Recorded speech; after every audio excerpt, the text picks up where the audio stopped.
Assalamu Walaikum. Hello friends, how are you? Welcome back to my another video. In this video, I am going to show you how to write text around a circle in PowerPoint. Let's get started.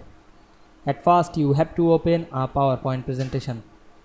Now you want to write text around circle. At first, go to the home menu, select the new slide option and choose blank slide. Then go to the insert menu and select the shape option. Then select the oval shape, then draw the oval, press shift on your keyboard, then go back again the insert menu and select the text box, then draw a text box.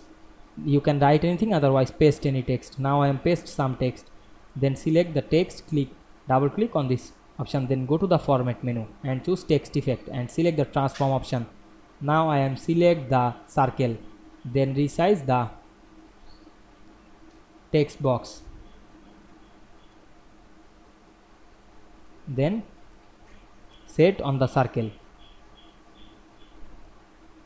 then select the multiple object, click and drag on your mouse and select the alignment option and choose the alignment middle. Again select this option, align, choose center. Now we can see we write text around circle very easily.